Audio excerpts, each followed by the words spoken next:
And once again, I want to say greetings to each and every one of you, Aquava, and welcome. Welcome to another round of our Thursday broadcast. We call this Tech and Future Talk. Thursdays, we get together with you and we look at what is happening across the spectrum of technology. We look at future studies, all areas of human interactivity and development. Today's date is Thursday. It is the 19th of September 2024 in the Western calendar. This corresponds to the year 6264 in the Kemetic calendar, to which we've realigned our cultural clock. Welcome to the 7th millennium. You have found your family in a peaceful place. Here on LIB Radio, LIB TV, here on livinginblack.com. Tech and Future Talk is what we do. And it's an honor to be with you for this broadcast every week here on LIB Radio. Let's go into the program today. Let's see what we have on the table here. Bear with me. Let me just make sure I got all my connections went through just right, because I want to make sure that all of our family gets a chance to hear all of the program. Okay, I do see it is kicked in there for you now live. We are streaming.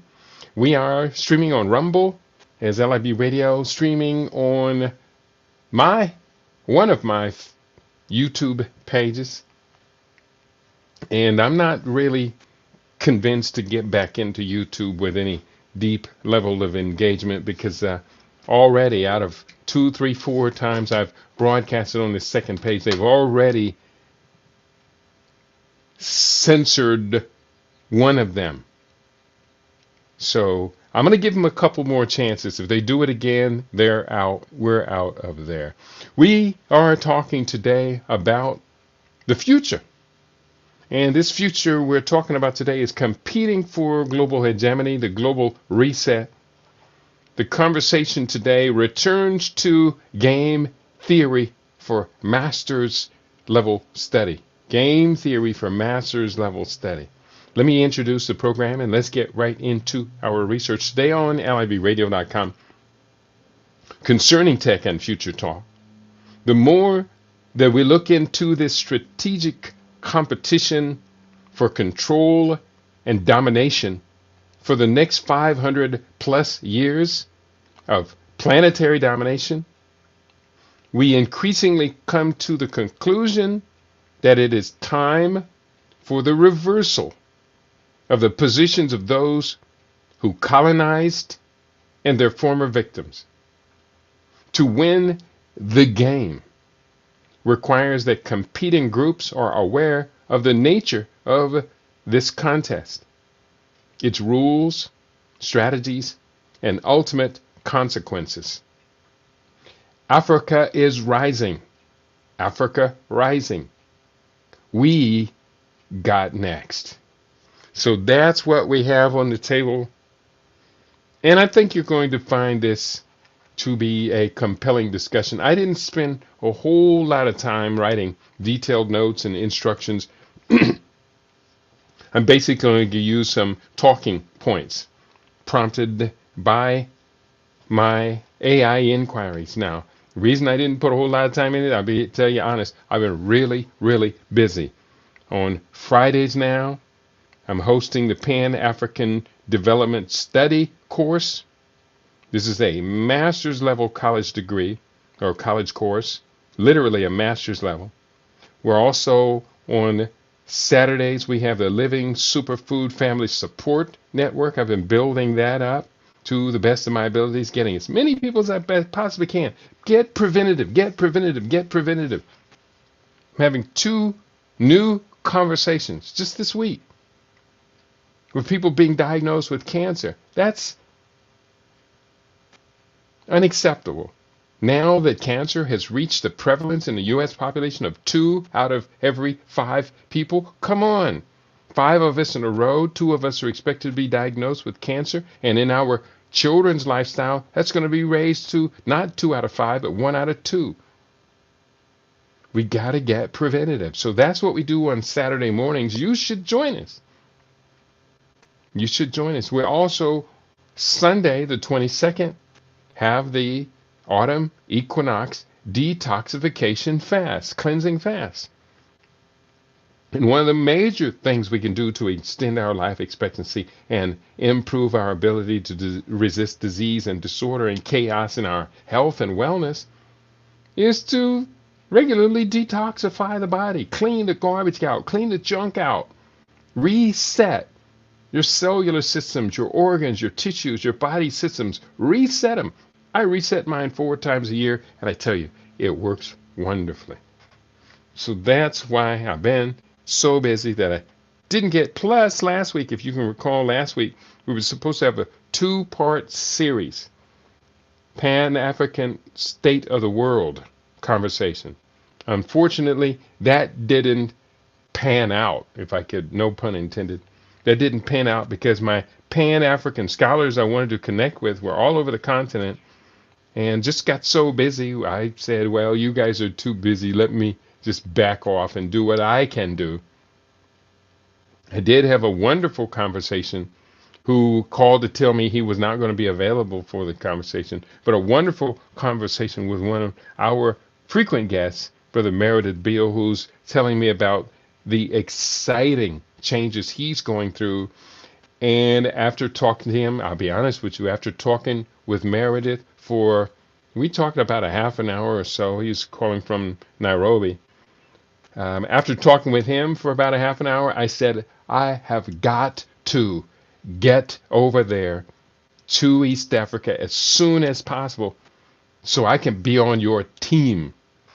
And he said, yeah, that is the plan. That is the plan. So I've talked to someone else today talking about getting out of America. And I said, let's not ignore what's happening in East Africa. And she agreed as well. So let's go into the theme today, game theory for master's level study. And game theory, if we could put in a easy analogy to what is game theory, I would use the metaphor of a global chess game. And whoever wins this chess game gets to dominate for an extended period of time. It's a global chess game. It reminds us of the book by Zbigniew Brzezinski, The Global Chessboard. Well, that's what time it is, people. That's what time it is. Let's go into this. List 15 keys to understanding game theory as it applies to global political, economic, and social competition. Game theory is a mathematical framework used for understanding strategic interactions among rational decision makers. Let me repeat that. Game theory is a mathematical framework. It's math, it's science.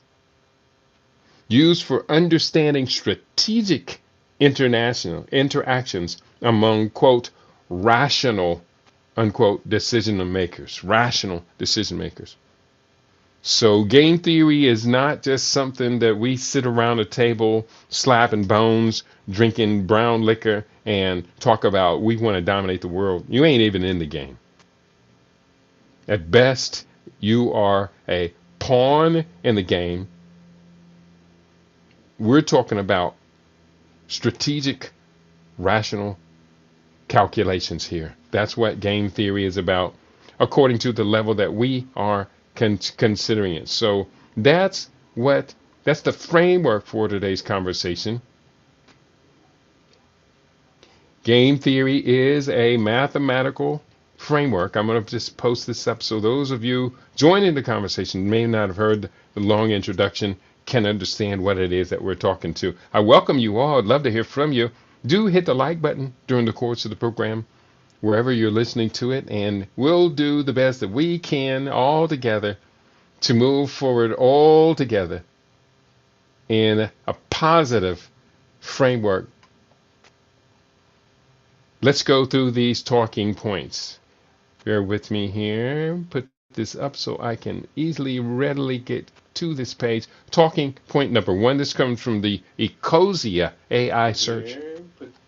up so I can easily readily. Okay, wait a minute. Pause. Talking point number one. This comes from the different computers. Here we go. Let's just mute that one. And I want to paste this up.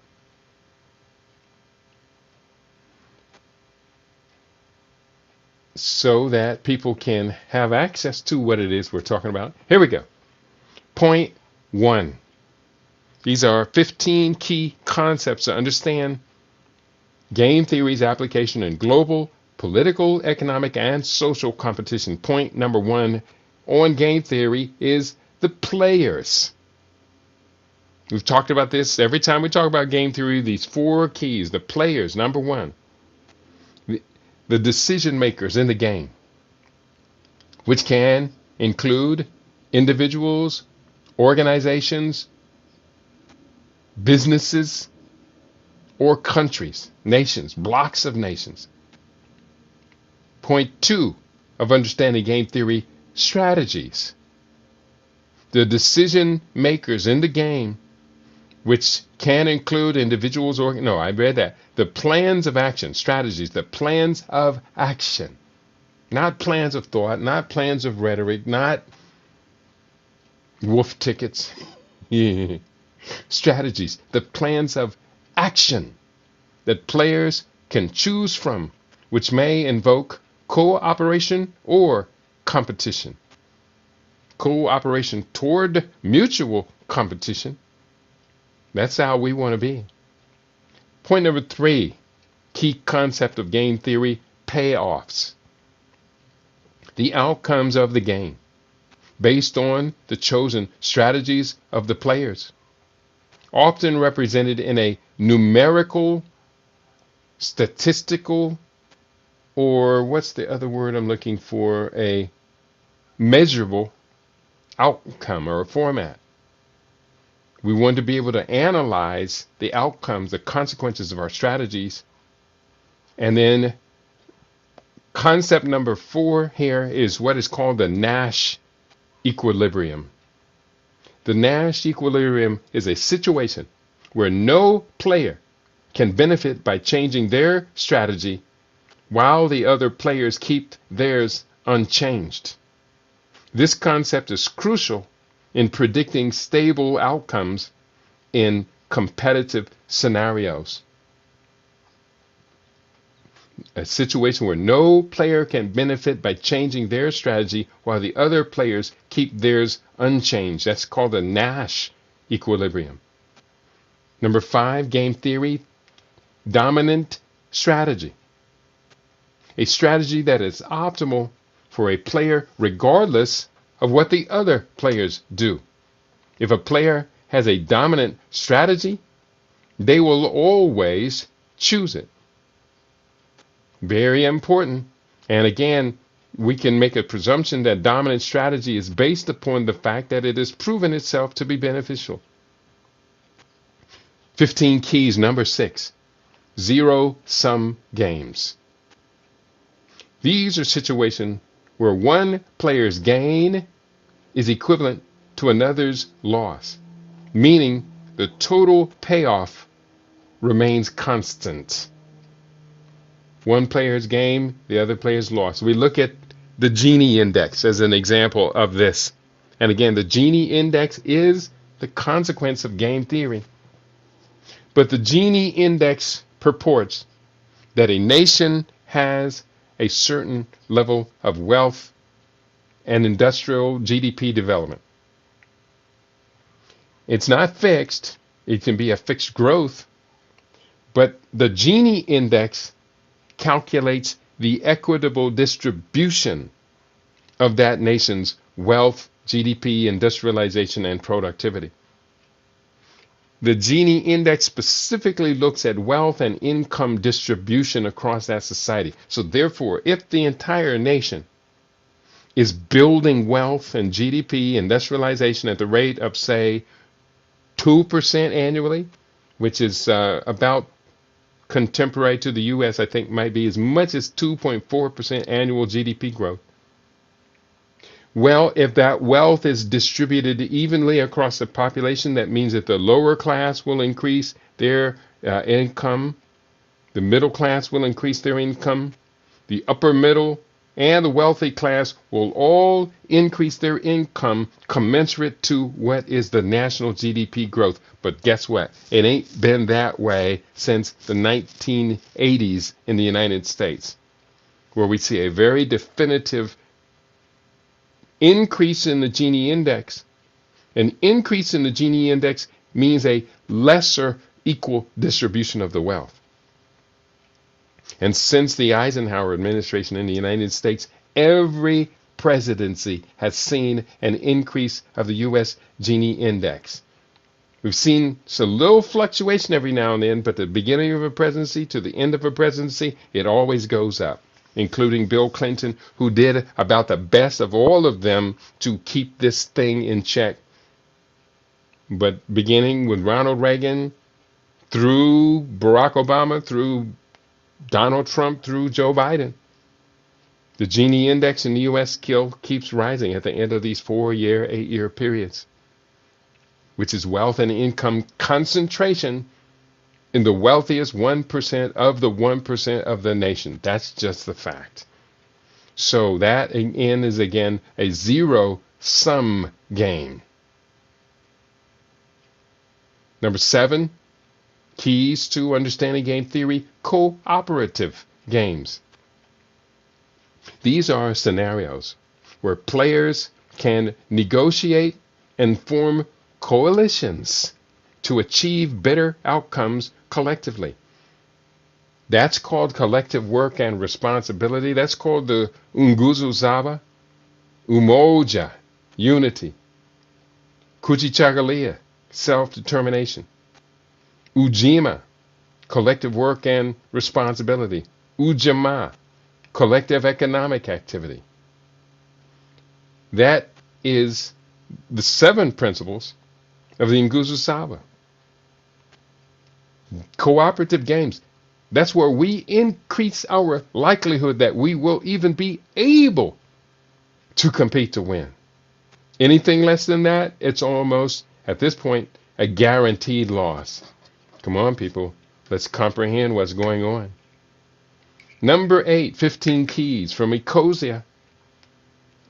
Non-cooperative games.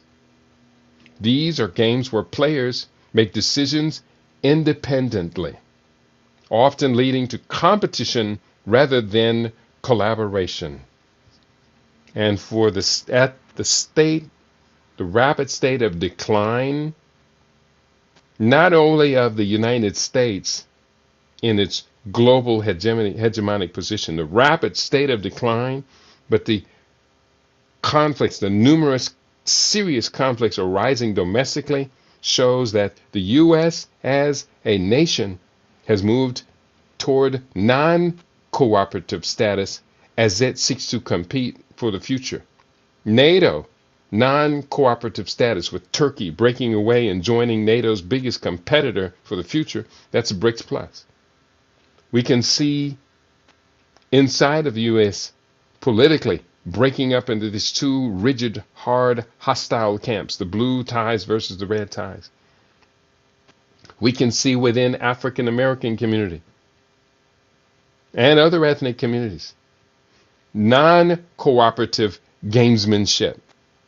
The young versus the old, the males versus the females, the wealthy versus everybody else. Non-cooperative, the blue tie political motivated people versus the red tie politically motivated people. Non-cooperative games weaken the entire infrastructure of what will be the larger unit. Number 9, mixed strategy. Mixed strategy is a strategy where player randomizes over possible moves, often used when no pure strategy is dominant.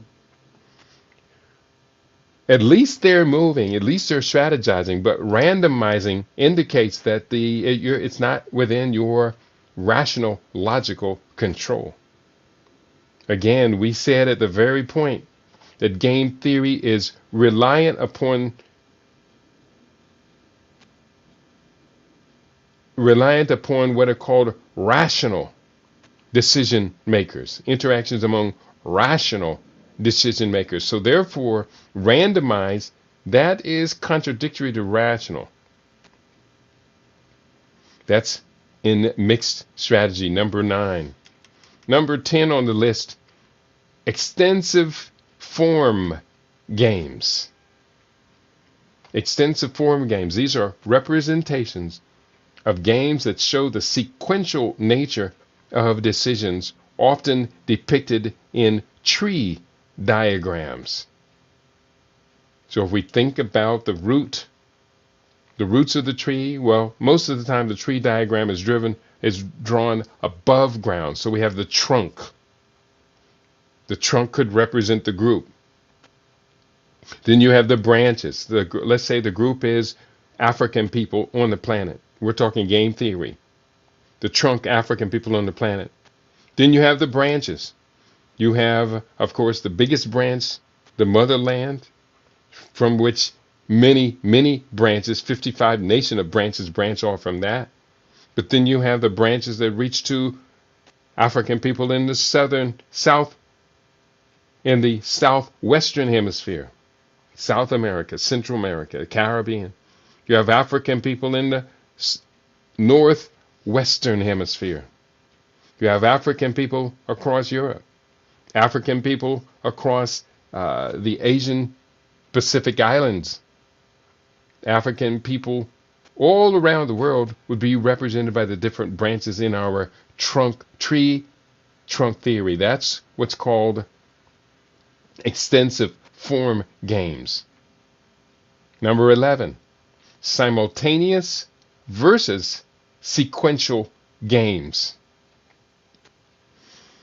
Simultaneous games are played without knowledge of the other player's choices, while sequential games are played in turns, allowing players to observe previous actions. And let me tell you, it's not an either or, if you ask me.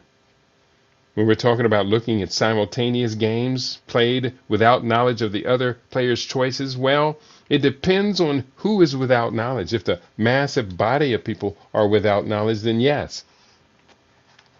The massive body, they're only looking at what TV commercials are on, what TV shows are on, what influencer, what social media influencer is wearing what, where are they at, how are they doing their makeup, what color's their hair this week. That's just reactionary. Whereas sequential games are more logical, but sequential games will not work for you if you do not have a mechanism for implementing actions, strategic actions. I hope you're feeling me on this.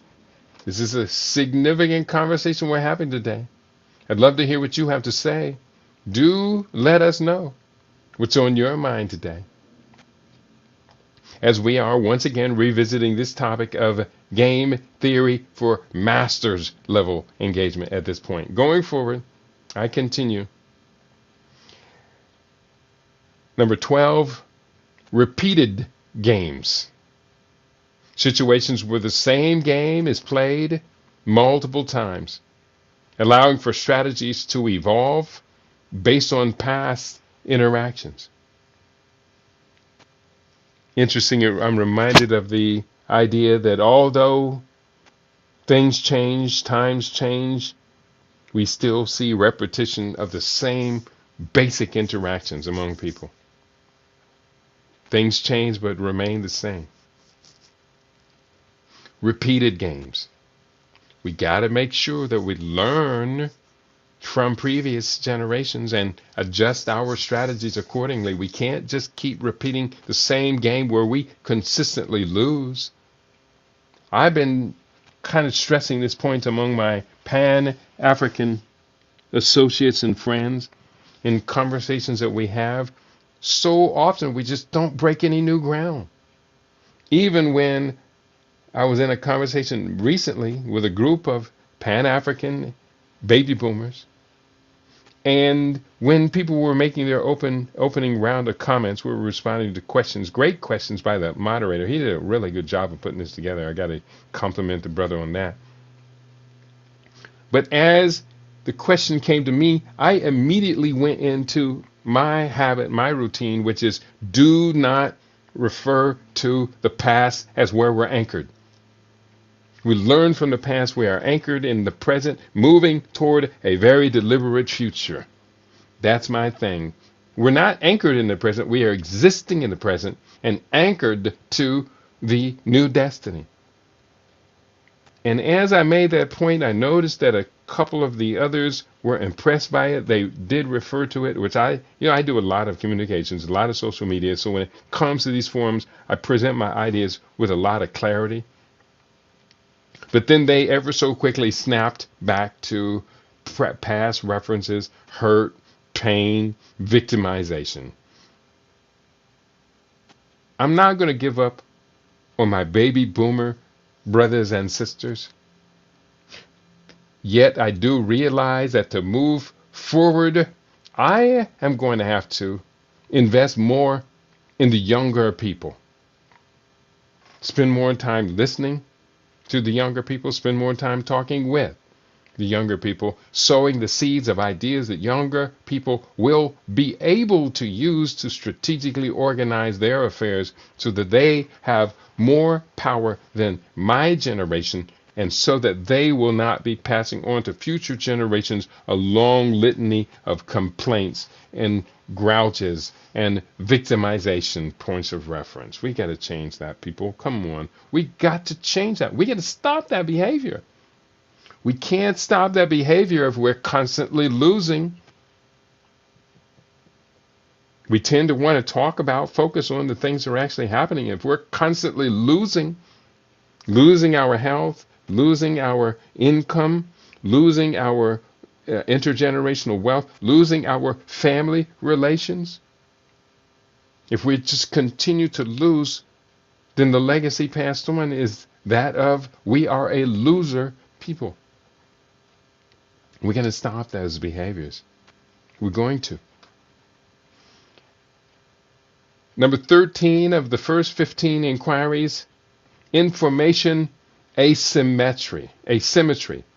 And this is a very, very important point when it comes to the position of African people competing for the future. Information asymmetry occurs when one player has more or better information than the others, significantly impacting strategy and outcomes.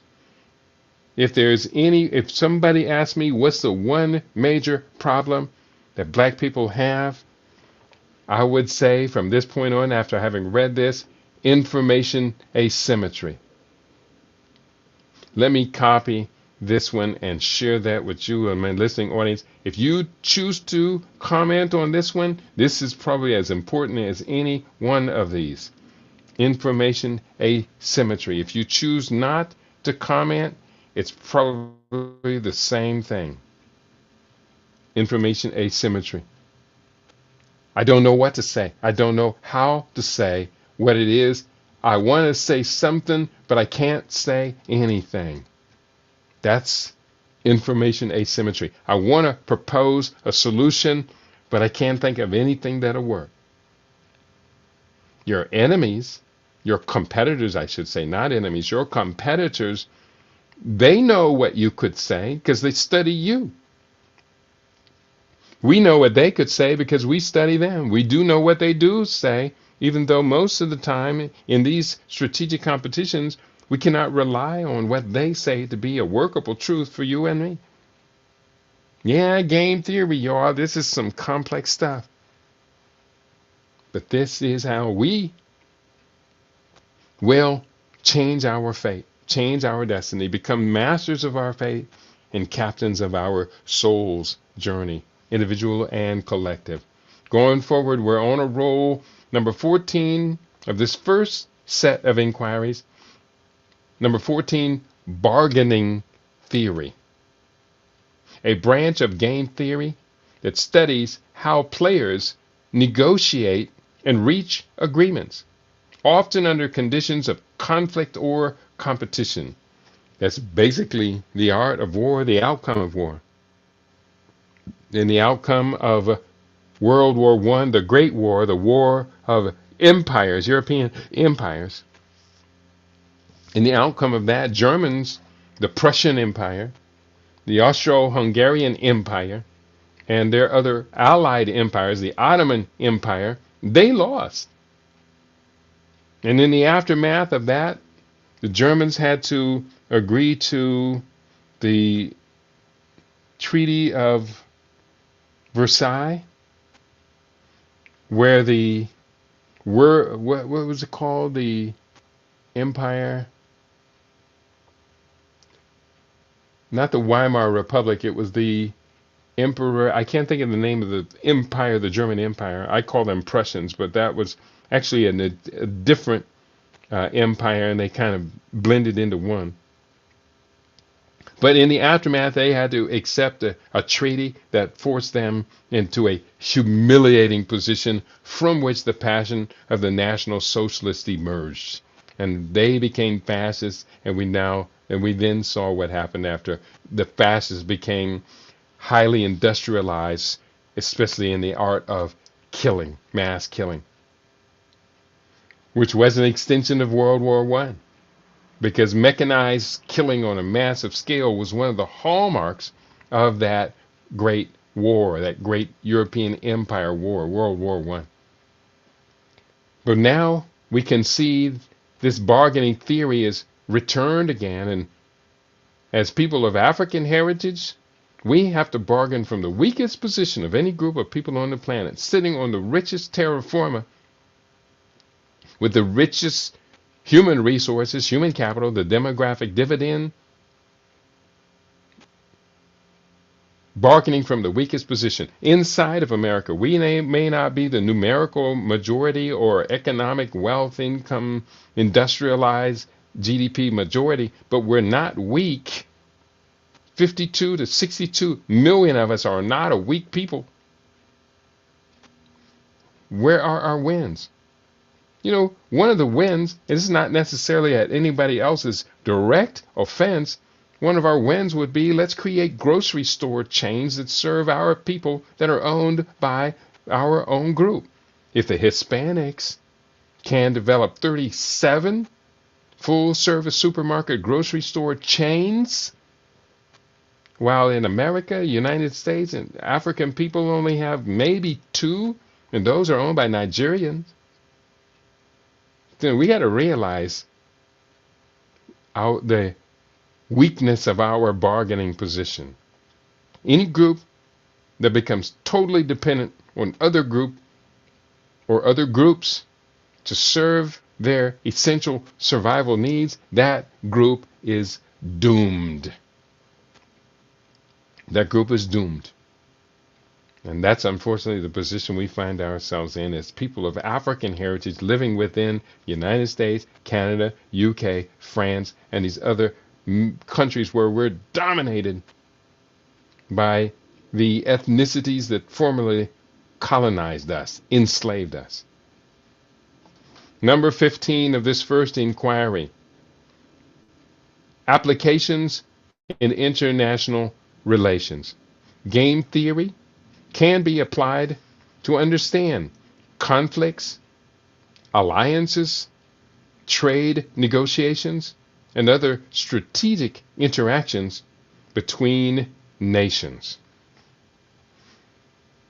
toward the aim of securing the future that we can best imagine, optimal to pass on to our children, children's children, their children, in perpetuity for at least 21 generations going forward, then we're going to have to understand these concepts. We're going to have to build tool sets, orchestrate scientifically organized social engineering programs. We're going to have to reverse our steep downward trajectory in education, economics, in media and entertainment, We're going to have to reverse engineer our downward spiral, plunging downward spiral in politics, in family relations, in fertility, fecundity. We're going to have to reverse this downward, rapid downward trajectory in childbirths per woman. This is a rather tall order, I would say. Theoretically, yes, it can be done. After today's program, we could sit in a group of 5 people and design a new trajectory. We would have to use our imagination in certain areas, such as how much money do we have to do it. I'm going to put $24 trillion on the table to do this with. Again, it's a theoretical, hypothetical exercise, but it can be done. With $24 trillion, we can engineer the restoration of literacy and education standards. With 24 trillion, we can rebuild the nuclear family, father, mother, children, aging parents, all living in the same household. We could reverse engineer the theft of our, not the theft, the appropriation of our urban real estate properties, gentrification. With $24 trillion, we can reverse gentrification. With $24 trillion, we can repair ourselves.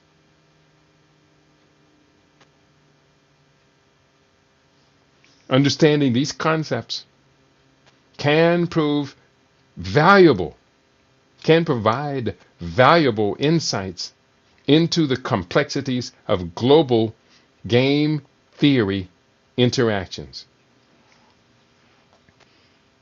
Let's keep talking. I know I'm talking to myself, and at a certain point, talking to myself is a poor exercise. It doesn't accomplish anything. The problem is that talking to you, you won't talk back.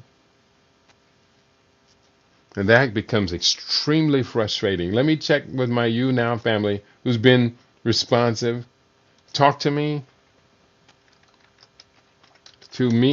or we'll never win.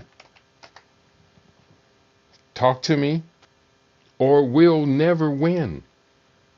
If we can't even talk about strategies, can't even imagine beyond just being catatonic, like deer caught in the headlights of an approaching truck that's approaching at such a speed with such a mass that as soon as that truck reaches where we are frozen in the middle of the highway, we are going to be instantly obliterated. Now, when we talk about instant obliteration, we got 41 more years to 2065.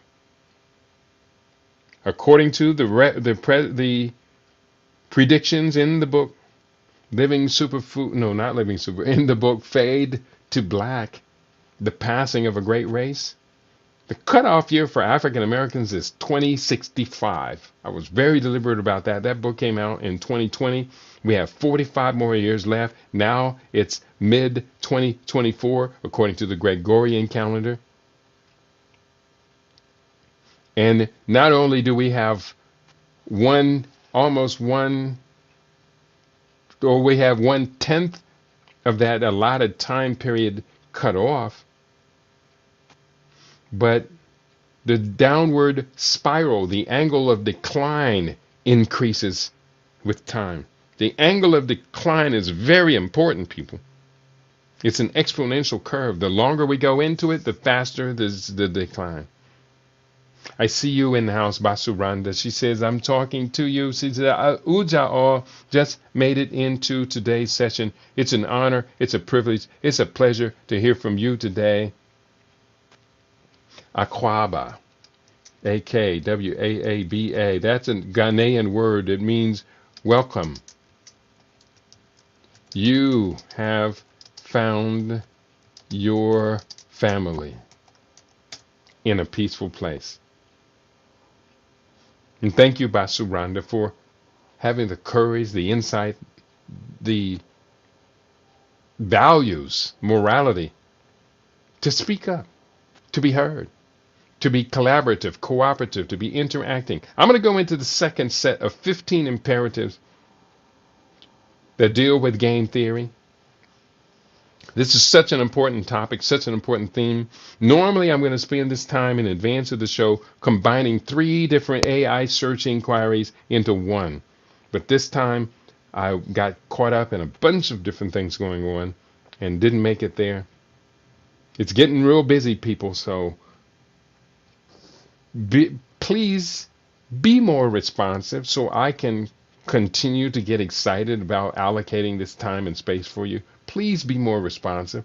Otherwise, your non-cooperation is choking off my ability to do this. It's choking it off. I've been saying this for several years. One person just recently bought the entire archives. It's a big, huge hard drive full, 19,000 files on it of all these shows we've done. This is one file I'm creating today. This disk had 19,000 on it. But as I was doing it, going back, copying these files year by year, in 2014, we almost quit. Almost quit. But then came back with a bullet in 2015 at a whole new level. Now here we are 10 years later, and I'm starting to feel this vibe like, this don't work anymore. There are other people who are taking your time, occupying your time, and some of them are very, very good. But insofar as me, I may have to step aside and wait till I get to Africa and then start it up again with the knowledge and wisdom that my African community will be embracing and supportive of it, the way that my African global community, our African global community, supported it when we began in 2003. From 2003 to 2010, there was no stopping us. After 2010, after that recession, it never recovered. Never fully recovered. We're going to keep going. The next, I did the same inquiry. This time to Microsoft's Pilot AI, ChatGPT-4. The theme, game theory, is a fascinating and complex field that provides valuable insights into strategic decision-making in various contexts, including global politics, economics, and social competition. Here are 15 key concepts to help you understand how game theory applies to these areas. Point 1, rationality. It assumes that all players, individuals, nations, organizations, etc., act rationally to maximize their own playoffs.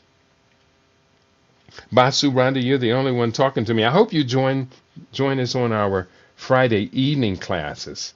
I think you've got the link to the Pan-African study. If you want to join us, I'll sponsor you because you're engaged. Your brain is working. You're participating. And unfortunately, far too few of our people are actually engaging. She writes, just finished a session, a young brother who acknowledged that he needs knowledge and support in order to not be subjected to that abrupt decline in health. That's what you have been trained for, beloved. I'm glad to have you on the front line. You know, if you ever need assistance with your Living Superfoods certification outreaches, you just holler and I've got your back. But I'm proud of you. I'm proud of you for being that anchor, that wise one that young people come to and say, wise elder, wise sister, wise brother, queen mother, I need your help. Basuranda, I salute you, beloved. Going through, we're talking from Microsoft Pilot. Number 1 was rationality. Number 2, games. These are structured scenarios where players make strategic decisions. These can be cooperative or non-cooperative. That's straight ahead. That's logic. That's rational. Let me copy that one because that just lets you know this is game theory. What are games? There is a good logical explanation of what are games in game theory. Games, structured scenarios where players make strategic decisions. These can be cooperative or non-cooperative. I think you understand what we're talking about here, people.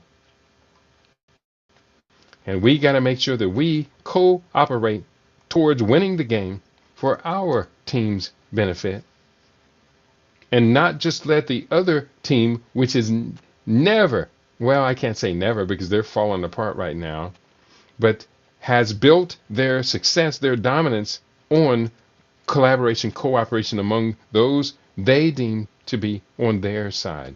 Game theory. Let's keep going. Number 3. Strategies, the plans or actions chosen by players to achieve their objectives. At a certain point, we have to ask, what are our objectives that we're serious about, that we'll make self-sacrifice to achieve? Are our objectives increasing the productivity of businesses owned by black people in the United States? That's a pretty reasonable objective. People love to spend more money. Consumerism has exceeded $1.8 trillion annually for African Americans. But unfortunately, the 3 million plus black-owned businesses are kind of stuck, kind of stagnating at just right around $200 billion worth of goods and services produced every year. Our group spends $1.8 trillion, but only produces $200 billion worth of goods and services. That means for every $9 we spend, we're producing $1 worth of goods and services. Oops. That's a catastrophic failure.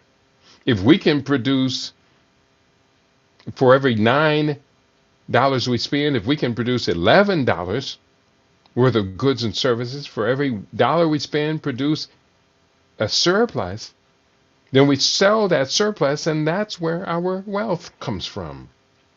That's how others are getting wealthy off of us. They produce more than they consume, and they sell it to us, and we give them our money without competing again against them in the products and services. And therefore, they get wealthier, we get weaker. That's kind of simple logic. Number 4, payoffs. The outcomes or rewards that players receive based on the strategies they and others choose. Number 4, payoffs. Number 5, once again, it talks about the Nash equilibrium. When it comes to this idea of what we call game theory, the Nash equilibrium is a very important point. A situation where no player can improve their payoff by unilaterally changing their strategy given the strategy of others. Nash equilibrium. They give different examples. Here's one example frequently used to demonstrate the Nash equilibrium. 2 people have been arrested, accused of a crime in collaboration with each other. The police will interrogate these 2 people separately. In their interrogation, they will say to each of them separately, if you cooperate and help us to prosecute the others, then you will be given a lighter sentence. So they offer that to the first accused. If they cooperate, turn on the other person, then they will be given a lighter sentence.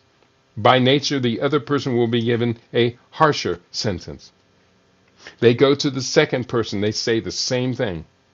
If you cooperate, you'll be given a lighter sentence, and the other will be prosecuted. Now, if person number 1 cooperates, then it's a win-lose possibility. If person number 1 does not cooperate, then the opposition has to prove its case against both of them. If person number two does not cooperate, then the chances of successful prosecution of both of them goes down because nobody is cooperating, selling it out. And they wouldn't be making this offer if their case was strong enough to convict them both. So in a Nash equilibrium, player one or player two hold the key to whether they both have an equal chance of escaping prosecution, or if both of them cooperate, then everybody goes down. One cooperating, thinking I'm going to get leniency, not knowing that the other was cooperating, thinking they're going to get leniency, so therefore the chances of your conviction increases to conviction. But if neither one cooperates, then the chances of their conviction is much lower because the state then has to produce other evidence other than cooperative testimony. That's called the Nash equilibrium. A situation where no player can improve their payoff by unilaterally changing their strategy given the strategy of others. Number 6, we talked about this earlier in the earlier list, zero-sum games. Situation where one player's gain is exactly another player's loss. That's one of the things, one of the turnoffs to the coin exchanges, the cryptocurrency exchanges. I would always ask the question, where does the value, the tangible assets that gives value to Bitcoin or Ethereum or these other cryptocurrencies, what are the intrinsic assets, the intrinsic value? And people couldn't answer the question. I had one person answer the question with eloquence. He's one of the smartest people I know. And he was one of the ones who beat this thing and beat it pretty heavily. And he explained the intrinsic value was essentially that this is a novelty. And this novelty is disruptive of the previous order. So its intrinsic value is that it's new and disruptive. And he was right. I never heard anyone else even attempt to give it intrinsic value. I said, does it create jobs? I asked all these other questions. Does it increase the food output productivity? No. It was used. Another intrinsic value is it is gauged. Bitcoin was gauged against the level of international illicit financial transactions. So if there is a certain amount of drug cartel financial transactions that need transparency, money laundering of any different type of sort, arms trafficking, then yes, it has a value gauged upon the level of that taking place in the world. But the problem is that those things are terrible for the progress of humanity and society. So therefore, I am profiting by engaging in a trade on something that's used to destroy the integrity of nations. That's not cool.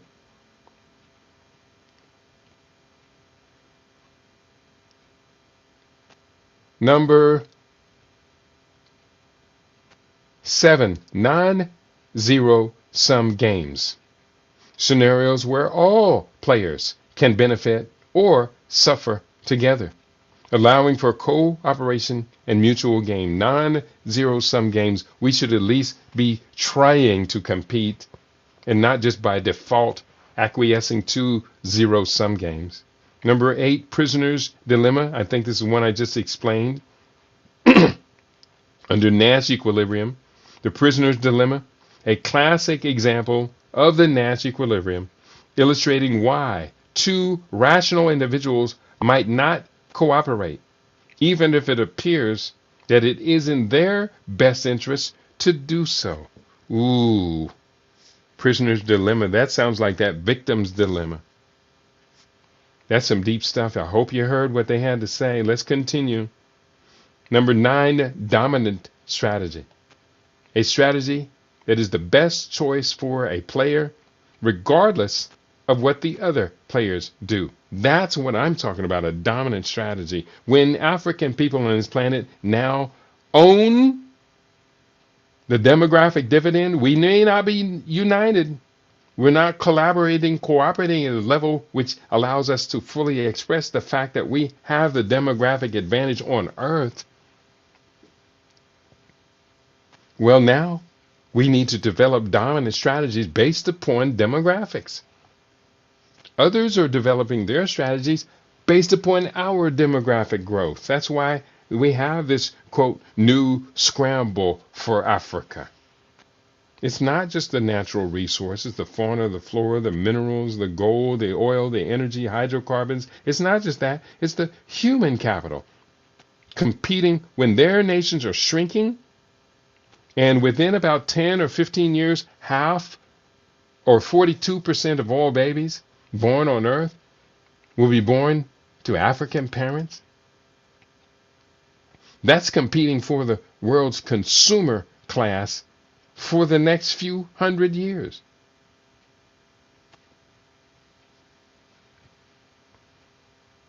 Number 10, mixed strategy. A strategy where a player chooses between possible moves according to a probability distribution. That's not quite random. That's probabilities. That's calculation. These, again, game theory is mathematics. So that mixed strategy, according to probability distribution, we need to have people working at forecasting probabilities. This is what Tech and Future Talk is about. Going forward, just double checking, making sure anybody is or is not talking to me. Would love to hear your voice today. I see Mr. Meow is in the house. Great to have you with us. Alter Ego is watching. We do appreciate, love you being in the family on you now. We continue. Today's theme is game theory for master's level strategy. Study and strategy. Game theory. Today's strategy becomes when we act upon what we've done today. Number 11, repeated games that are played more than once, allowing for strategy evolution and reputation effects.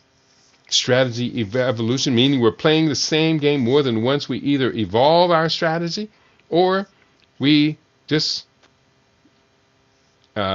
keep repeating or repute previous strategies. Number 12, evolutionary game theory. Applies principles of game theory to evolving populations in biology, economics, and social sciences. That one is so very important. Evolutionary game theory, especially when we're talking about applying game theory in biology, economics, and social sciences. I heard a study today reported on NPR about the high level of chemicals that are leaching into the food supply system and then detecting these chemicals in our body. And there are hundreds and hundreds and hundreds, thousands of them. The PCBs that line the cans that leach into the food. When we eat canned food, we're eating chemicals. They gave the example when you open up a can of tomato paste or something that stains the surface, you'll notice that the plastic is stained. That means there was an exchange between the plastic and the molecules of the contents of the can. It doesn't just go one way, it goes both ways. And I have a pet peeve about styrofoam. I despise styrofoam. I try not to eat about styrofoam. Somebody delivered some package of food here for my birthday dinner, and it was packaged in styrofoam. And, I couldn't send it back. It was a precious gift. And it was food that I love, but I immediately took it out of the styrofoam and just transferred it to glass dishes, realizing that it was already transported while it was hot in the styrofoam. Yeah, kitty, detox time. And in fact, the day after that, I gained, I think, 2 pounds, which indicates to me my body recognized that. Luckily, today, both of those 2 pounds, after 24 hours after finishing that 48 hours, both of those 2 pounds were gone. So, and I'm about to start my seasonal detoxification, and I'll drink to that, he says.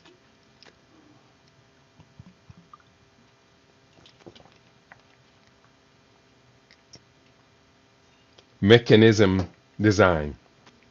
Number 13 of 15. Mechanism design. A field related to game theory that focuses on designing systems or institutions that align individual incentives with overall social objectives. Mechanism design. I got a note from one of my friends who's just doing wonderful, and he's talking about a program he's organizing, and it deals with the program he's organizing is dealing with setting up education systems and structures for children in the SADC region. And he's serious. He's on it. He's on another level. And I have a whole lot of associates that are in different levels of education, including myself. So we have to ask the question, what can we contribute? What can we really, truly contribute that's going to increases the success of this program to educate tens of thousands, perhaps tens of millions of children across the Southern African Development Community as they are moving, that group, 16 nations, is moving towards the SADC strategic interactive, no, it's the regional interactive strategic development, RISD, SADCRISD. Now, what I just described, SADCRISD, is the formation of a nation across the Southern African region, is the early stages of the formation of a nation. That is huge. And excuse me, towards the formation of a great and powerful nation, one that can challenge any other nation on earth. How important is educating its children? What, on a scale of 1 to 10, where do we prioritize that? That's a 10. That's a 10. It's being offered to you and me through someone who I know very dearly. He's going to be on as my guest here again real soon. You've heard him before on LIV Radio. I know him very dearly. We have to ask the question, what can I do to help that? We have to answer that question. Don't just ask it. Answer the question with deliberation. What can I do? What can we do to help that? Number 15. Number 14. That was mechanism design. Number 15. No. I skipped something. I skipped number 12. Number 12, evolutionary game theory applies principles of game theory to evolving populations in biology, economics, and social sciences. I may not have skipped that. We had that when it was in the first list of 15. This one is now number 12. Number 13 is mechanism design, a field related to game theory that focuses on designing systems or institutions that align individual incentives with overall societal objectives. That's what I'm talking about. Same is true in education. Same is true in healthcare. The same is true in small and medium-sized enterprise development. The same is true in how do we evolve systems that capture our young males after they enter their teen years. Because as it is right now on the African continent, a gross disproportion of these young men are being captured by warlords who are given guns and trade natural mineral resources and diamonds and cobalt and coltan and platinum and gold. Trade those for Kalashnikovs and what they call them, shoulder-fired rocket-propelled grenades. RPGs. And they're using those to destroy our livelihoods, destroy our unity, destroy our future. How do we design mechanism systems to capture these young men and make sure that instead of carrying a Kalashnikov, they're carrying a laptop to their job, to their employment, so that they are trained not in firing RPGs, but they are trained in base chemistry, invention, productivity, innovation, technology, coding. That's what we intend to do with our children as we move towards global competition. Number 14, bargaining theory analyzes how players negotiate and reach mutually beneficial agreements. Fair trade deals. That's one of the worst things about Africa's interface with the world. Africa engages in great amount of trade. All great nations trade with other nations. Unfortunately, at the net outcome of all of that trade, the Africans are on the short end of the balance, the level. We need to reverse that. We may have to pull back from global trade until the world gets really, really hungry for what it was we were supplying, and then re-engage negotiations or negotiate with other players. Significantly, number of these negotiations are not with the Bretton Woods organizations and the Western imperialist countries, industrialized countries. Increasing number of these transactions African nations are making are with China, India, Singapore, South Korea, Japan, Arabic states, Malaysia. The new industrial powers are clamoring for the natural resources. Don't overlook Turkey. Turkey's trading with Africa quite a bit right now. But don't overlook Indonesia. Don't overlook Mexico. Mexico and Ethiopia have had relations for 80 years. Why are we not building upon that? Mexico is no dibby country when it comes to industrialized nation. People, please don't overlook Mexico, Indonesia, Nigeria, and Turkey, the mint. We talk more frequently about BRICS. We seem to have overlooked, or yet the ones who created this concept of BRIC, B-R-I-C, later to become BRICS, now it's BRICS Plus. The ones who created that concept of BRICS, they were named from the outside, then they formed from the inside, are the same ones who right after that gave us another acronym, MINT, M-I-N-T, Mexico, Indonesia, Nigeria, and Turkey. What's becoming of that? Do we see MINT forming a coalition collaboration? Or are they folding into BRICS? This is game theory, people, on a strategic basis. This is why you listen to LIB Radio. And number 15, applications in politics and economics. Game theory helps model and predict behaviors in international relations, trade, negotiations, and competitive markets. Yes, it do. Yes, it do. Yes, it does. That's it.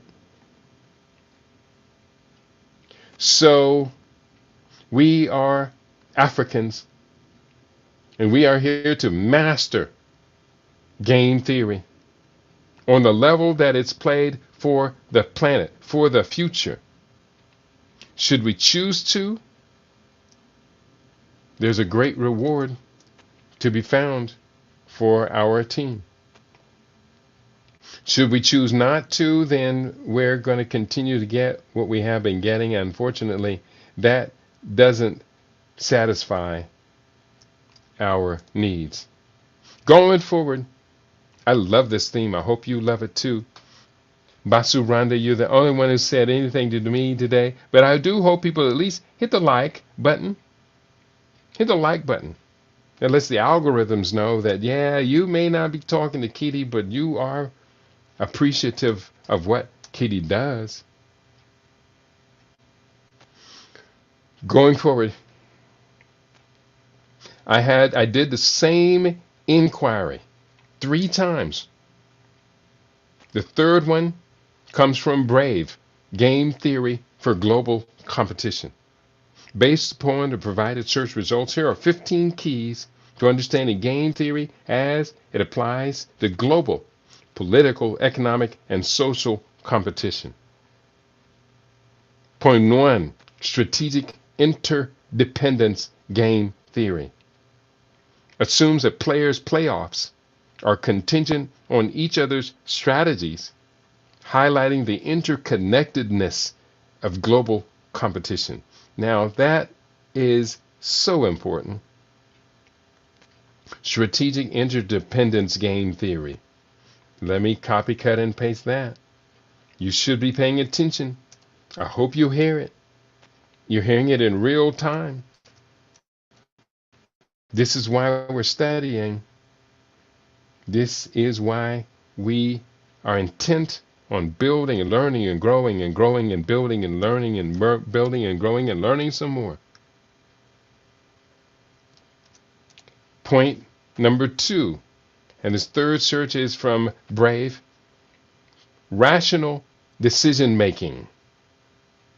Game theory posits that players strive to maximize their payoffs, assuming rational behavior, which informs global political, economic, and social interactions.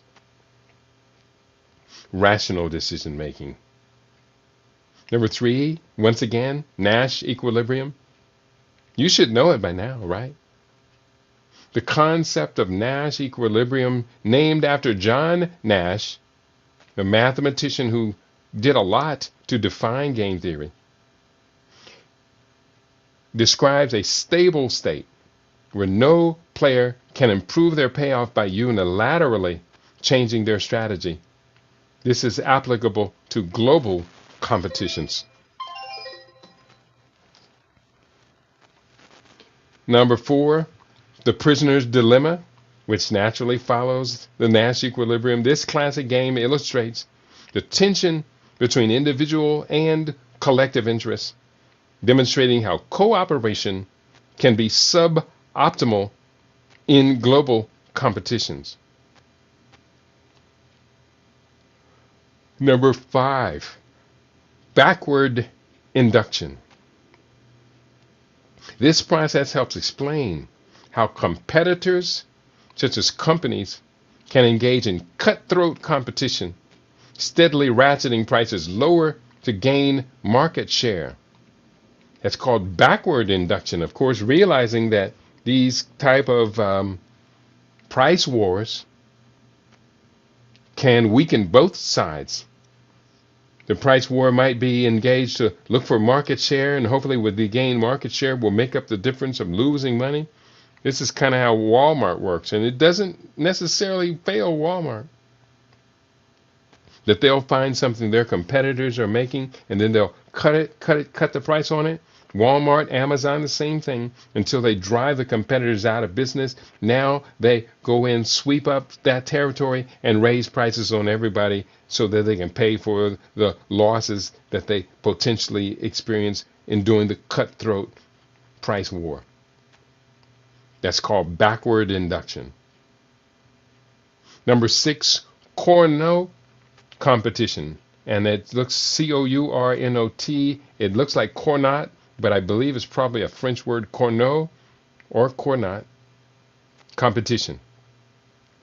This economic model describes rival companies competing on output quantity independently and simultaneously, illustrating the dynamics of global market competition. This has really been happening in the world a lot, with China mastering this Cournot or Cournot competition. Again, rival companies competing on output quantity, independently and simultaneously, illustrating the dynamics of global market competition. This is why the U.S. Postal Service is now in a pinch, because it has offered all of these postal rate discounts to major firms such as Amazon, eBay, and others. But now the Chinese have found a loophole. and are exploiting that loophole. And it's about to be extended to the EV market because China has found another loophole, and that's a North American Free Trade Agreement, NAFTA, which is a new one now. I can't remember the name of it, but it's a replacement for NAFTA. And where Mexico does not have to pay tariffs on automobile imports into the United States. Why? Because U.S. automobile manufacturers move their facilities to Mexico to take advantage of the cheap labor. So they move their production facilities to Mexico, manufacture the cars cheap, then get them back in the United States. Well, guess what? China now is doing the same thing, moving manufacturing of Chinese electric vehicles to Mexico to take advantage of that free trade agreement. The EV market in the United States, it's predicted in the next 2 years we'll see a huge influx of Chinese manufactured EVs or Chinese patented EVs manufactured in Mexico. And it's going to drive the EV market price down by potentially, it could drive it down. If the tariffs didn't exist from Chinese imported EVs, it would drive the prices down of EVs by half, with higher quality products being manufactured by the Chinese at this point. Elon Musk is shaking in his shoes. Of course, Elon Musk never sat still. Elon Musk says, hey, Tesla may have all that new competition, but compete with me for getting to Mars, or for launching these space satellites, for having the world grid covered with Starlink. And my friend just told me that Starlink has arrived in Africa now, in the rural areas of Southern African Development Community. People can now get a Starlink for $40 a month with a 200 megabyte per second download speed. That's twice as fast for half the price. The world is changing very rapidly, people. Very, very rapidly. Are we prepared to move into this new reality? We better catch up. We gotten up to the prisoner's dilemma, number 4. Backward induction, we did that. The Cornell competition, we did that. Number 7, payoff matrix. Payoff matrix is a visual representation of the possible outcomes and payoffs for each player.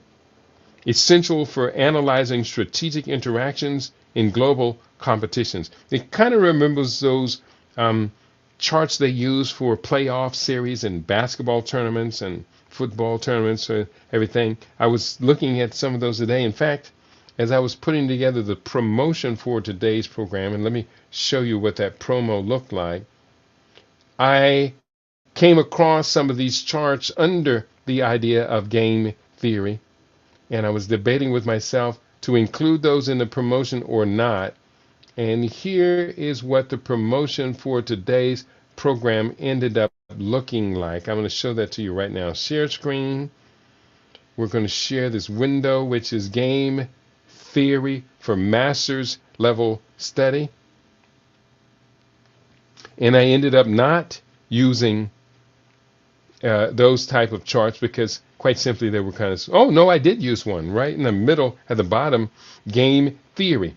What does it take to win? And I did use a chart like that, which talks about game theory and competition. Now, whether it moves from the left to the right or the right to the left, that decides on who is the player, what is their relative level of investment, of engagement in game. And insofar as United States has been moving in this chart, you see, from the left to the right, where their initial strategies impact structures that impact structures that impact structures, so that the initial output of 2 becomes 4 two generations in. But not everyone reads books from left to right. Some read books from right to left. So therefore, from the position of cooperation, collaboration, mutuality, those 4 we see on the bottom of that on the right-hand side of that bottom graphic, by coordinating their strategy, they leverage theirs. So eventually they are influencing the original. They are competing against the original originator. They're competing against the master by collaborating, cooperating their unified strategies. People. The chart can flow from left to right or right to left. It depends on the nature of who is engaged.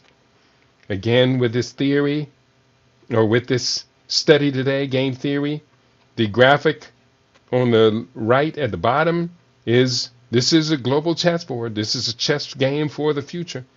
And as it is right now, guess which hand is making the only moves? The right hand. But that's only in this image. I was actually looking for an image of a chess game with a black player playing against a white player or a nondescript ethnicity player, with the black player making the bold and aggressive moves. I just kind of ran out of time looking for images to include. And then, of course, that chart which talks about the basics of game theory, the players, the rules, the consequences, the payoffs. Now, the players, actually that's out of order. Number one is the nature of the game, which is the rules. Then come the players. And instead of consequences would come strategies, and payoffs would be combined with consequences. But, there are a lot of graphic images out there talking about game theory, and I kind of like this one. The more that we look into this strategic competition for control and domination for the next 500 plus years of planetary dominion, we increasingly come to the conclusion that it is time for the reversal of the positions of those who colonized and their former victims, those on the left-hand side of the bottom chart and those on the right. To win the game requires that competing groups are aware of the nature of the contest, its rules, strategies, and ultimate consequences. Africa is rising. We got next. That's the purpose of today's program, to get you to understand Africa is rising. We got next. We've gotten up to game forms, number 8. Various game forms, such as the traveler's dilemma, can be adopted to analyze real-life situations, including global economic and political interactions. The traveler's dilemma, another one of those often served up examples of game theory. I can't recall what it is right now. We'll go forward. Number 9, you can look that up. Number 9, information asymmetry. Incomplete or uneven information distribution among players can significantly impact strategic decision-making in global competitions. No one could ever deny that's true. Number 10, time inconsistency. The potential for players to renege on commitments or change strategies over time can undermine cooperation and stability in global competitions. Isn't that what your 2-year, 4-year political contest is all about? All of these promises. We're going to be your benefit. We're going to do this. We're going to do that. You're going to be so happy you elected us and not the other guys. And 2 years later, you find yourself in the same doggone situation again. 4 years later, this is the most important election of all times. 4 years after that, you say, well, it was important, but it wasn't the most important election. In fact, it was just a continuity of the same concentration of wealth and power in the hands of fewer and fewer people that we were complaining about 4 years ago when you told us to elect you. Time inconsistency. Number 11, signaling. Players may use signals, such as threats or concessions, to influence others' strategies and achieve desired outcomes in global competitions. Boy, don't we see that. Look at the assassination of leaders. Look at the threats of military and warfare and engagement. Look at the terrorism going on right now. This week, the news headlines filled with Israel unleashing thousands and thousands of miniature bombs These are indiscriminate bombs. This is the very definition of terrorism, people. And your candidate is embracing that.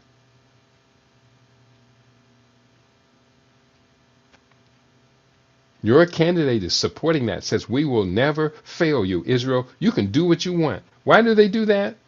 Of all of the world population of Israeli people, half of them live in Israel and half of them live in the United States. They're in other places too, but basically, United States and Israel have the highest number of Jewish people, Zionists, in the world. So why does America sign on to it? Because the Zionists in America have a disproportionate amount of control over policies that impact the government. So we can do better than that. We can do better than that. Number 12, coalition formation.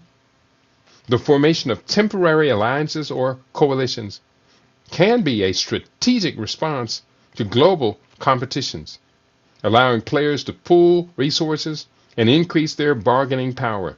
Look at the scenario I was talking about, how China, in responding to the game theory of tariffs, says, well, we'll form an alliance with Mexico, which has a free trade on automobiles with the United States. And we'll manufacture our automobiles in Mexico and get them in the U.S. at the price we determine is best for our best self-interest. That's game theory, people. Coalition formation. Number 13, evolutionary dynamics. Game theory can be used to study the evolution of strategies and outcomes over time, providing insights into the dynamics of global competitions. Number 14, experimental evidence. Laboratory experiments and field studies can test and refine game theory predictions, informing the development of more effective strategies in global competitions. Constantly evaluate, analyze, adjust, and then go forward from there. Constantly pay attention, people. If we've not been paying attention, then, we lose by default. And quite simply, that's just not good enough. Someone called me, talk in 30 minutes. Number 14, experimental evidence. That's what I just read. I think I did.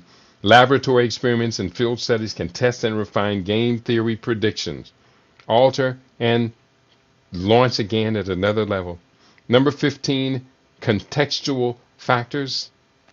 Game theory should be applied in consideration of context, contextual factors, such as cultural, institutional, and technological differences, to better understand global political, economic, and social competitions. And that's where we can have a great advantage. It's all about culture. Culture ultimately consolidates to civilization. So we should have a great advantage based upon how we are connected, not just as individuals, but how we are connected nation to nation, continent to continent.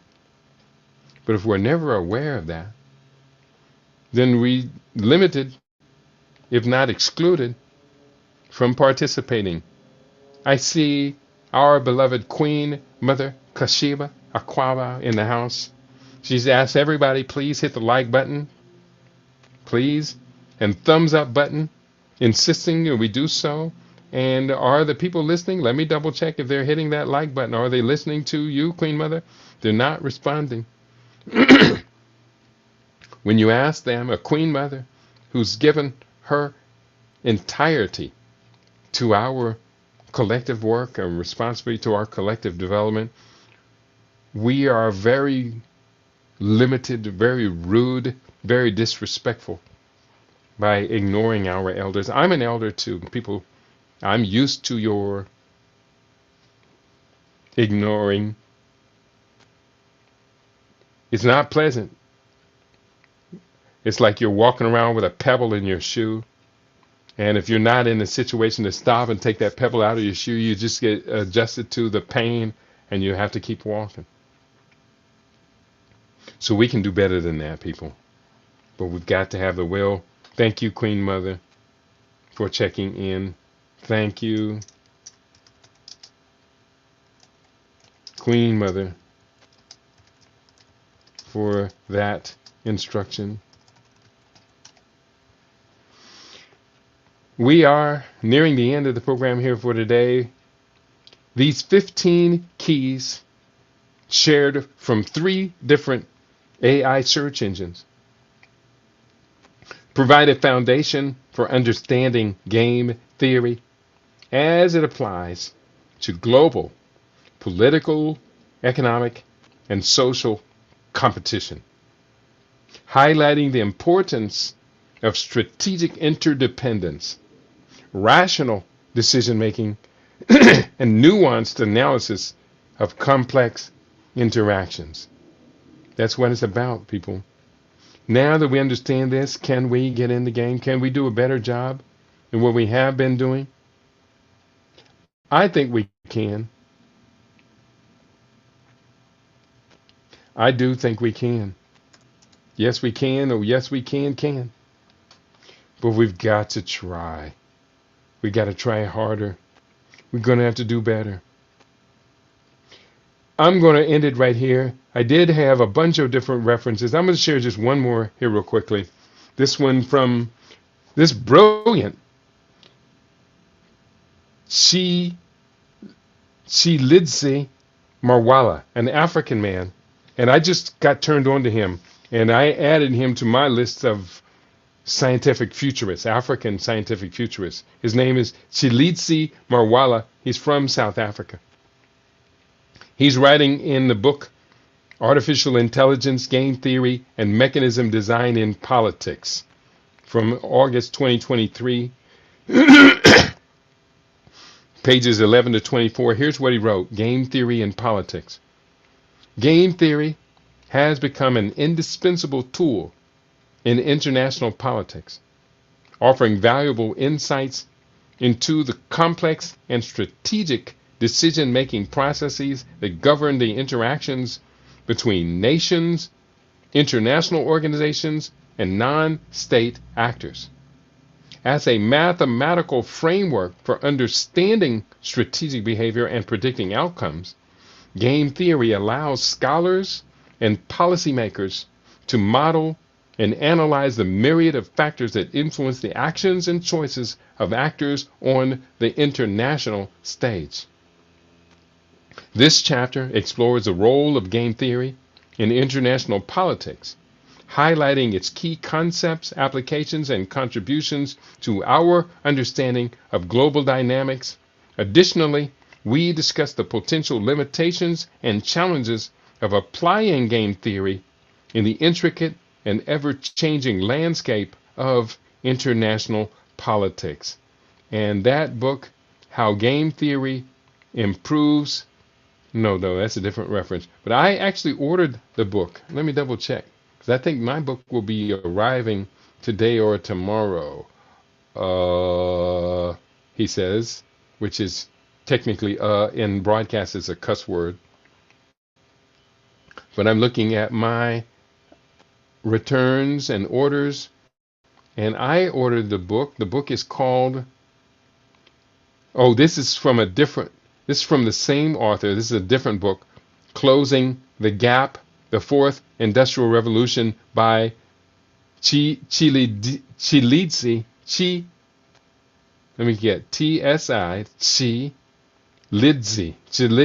Marwala.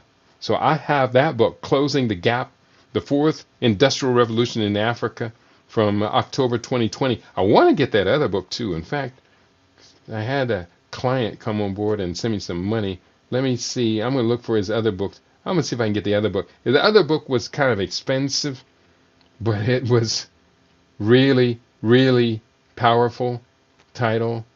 I'm looking at books by Chilidze. Where is he at? Closing the Gap. That's the one I got. Artificial Intelligence in Economics and Financial Theories by Chisalidze Marwala. Oh no, this is someone else. I'll look at the book a little bit later. This one is $131. That's a little out of my that's a little bit out of my range. But I'm going to find the particular book I was looking for, Chisalidze, and he's got a number of books out.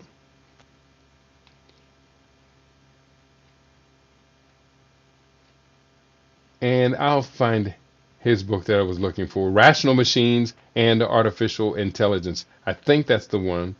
Yeah, that's his. And that book is, that one's only $102. No, it's no, in Kindle, it's $118. Good God Almighty.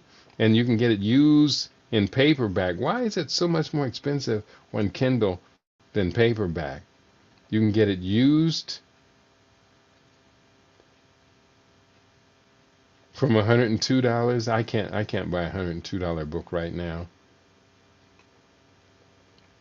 So I'll just have to pass on that. Maybe somebody out there will buy it for us, for our team, for our side. So on that note, I'm going to wrap it up for today. And what did I do? Okay, I'm still here. Oh, I was looking on Kindle for a book. I don't know what I was doing. But we're back again. I'm going to wrap it up for today. It's been a good day here on LAB Radio. We took on a tough topic. We've taken this topic on a number of times, game theory. I think this is probably about the fourth program I've done specifically on game theory. The first one was much more simple. This was the most complex one so far. And that's because we're evolving into this new knowledge of the importance, the critical importance, the power of game theory to allow us to determine our fate, the fate of nations. We do encourage each and every one of you to like today's program, hit the like button wherever you're listening to it. You let the algorithms know this is something that I am supportive of, embracing of. Tell your friends to tell their friends. We have our own now. And we can move forward based upon the destiny that we determine is that which we wish to give to future generations. Ashe, ashe, ashe, yo. Peace and prosperity to each and every one of you. Your favorite, we aim to be your favorite. We are LIB Radio, LIB TV. We are living